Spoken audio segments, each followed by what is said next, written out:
welcome back to the channel that knows nothing. I'm Jem and let's get to it.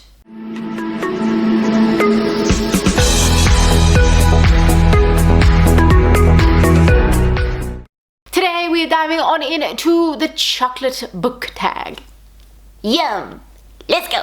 Question number 1 in this tag is dark chocolate, and that is name a book with dark content in it. And I decide to go with Daughter of the Burning City, mainly because, yes, it is quite dark because murder and mystery and things. So this is all about a carnival, a festival, and it like travels around, and the main character creates illusions, but then the illusions start mysteriously getting murdered. You have no idea who is behind these horrible deeds, and also they're illusions. So can they really die? Who's to say? They shouldn't be able to die because they are make-believe, but yet they are dying, and so you, the reader, and also the main character have to find out what is going on because this shouldn't be happening. I was quite impressed with how everything unfolded. It was really interesting and devastating, and I didn't want any of them to die because I really loved all the illusions. They were really cool. But then, yeah. You don't lose all of them, only some. Number 2 in this tag is white chocolate, and that is name a book that is a light, fun read, and I decided to go with Lumberjanes. Yay! Because it's summer camp fun. There's so much going on in it, and then also it's kind of like simple but complex, and it's just, it doesn't take a lot to understand what's going on, but it's just sort of like, yeah, cool sort of portal fantasy type vibes. And also the pictures are so pretty. Like, just so cute. You can't not like it.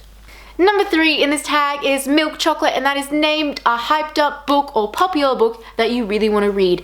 And I'm gonna pick Priory of the Orange Tree. The Priory of the Orange Tree. I didn't know there was a V. There's 2 V's in there. Anyway, I really want to read this, mainly because like the other one came out and it made me, it reminded me of this one. And I was just like, I should really read it. But also like, look how big. And look how far I got. This is the beginning. I really struggled. Number 4 in this tag is chocolate with caramel, and that is name a book that made you feel all gooey on the inside. And I'm going with Some Girls Do. I really liked the relationship in it. I think like most people didn't, but I liked it. I thought it was a bit cute and also a bit like, oh, will they, won't they? Like their sort of like personality types didn't really seem to link up in any way, but I still liked it. I thought it was kind of cute, and yeah, it was nice. It was just nice. Number 5 in this tag is Wafer Kit Kat, and that is name a book that surprised you, and is The Labyrinth. This one messed me up. I think I may have talked about this book before, but man, it's crazy. These books are the author's other books, and they're kind of like a little bit of a wild ride, but this one, it does not compare to this one. This is the most messed up one he's written yet. But it's interesting. Like I say, it's fucked up, but I'm also like, but it's intriguing. And the way, like he's got a very unique way of storytelling, and I love it because it's kind of like revealing some stuff to you and you're just like, oh, that's so weird. Why is the character doing that? And then at the end, it's like this big reveal of like, oh, this is what's happened in the past. It jumps around with time and everything about what's happened in the past, but you don't really know that until the end. He kind of waits for this big reveal before anything happens, and it works with this one because it's about these 2 characters and they're looking after like a young boy. This young boy keeps on putting like a pillowcase over his head, and everyone's like, oh, he knows what happens in the past, and you're like, what the hell happened in the past? And then you find out what happened and you're like, ooh. And the boy does betray them in a way, but only because of what happened in his past and why he is with these 2 people, because he's not related to them. Anyway, really good, highly recommended. Number 6 in this tag is Snickers Bar, and that is name a book that you're going nuts about, and it's got to be Call Me By Your Name. Oh my god, I loved it so much. It was so good.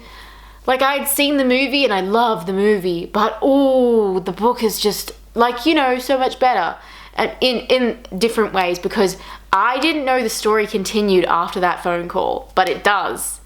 like the phone call, like at the very end of the movie, like there's more after. And there's also a sequel, which I'm like, ooh, that could be dangerous because of how good the first one was.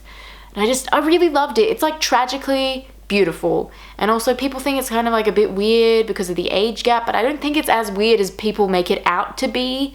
And I think it's like, it's a beautiful, like, and tragic love story. That's what it is. And I love and hate it. Because it's just like, damn, you kind of want to end, you know, you want them to end up together and then they don't, and it's a bit sad.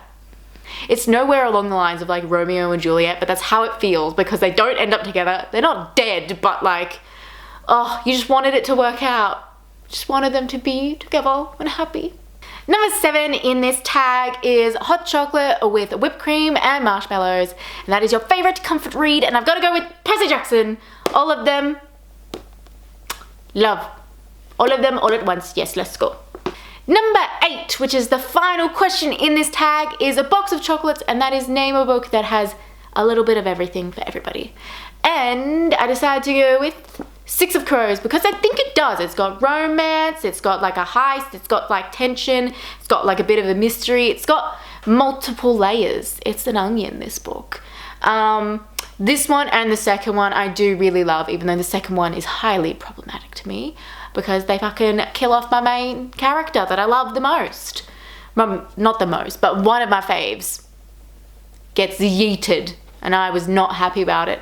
But I do really like it, and like I had read it a while ago and I came back to it. I'm like, it's still a lovely read. Not lovely, but it's still like a really good read. Maybe lovely's not the right word. Really good, love it, awesome. Yes, this one. Anyway guys, that's all I've got for you today. Please like, subscribe because that is always nice, and I will see you next time. Goodbye.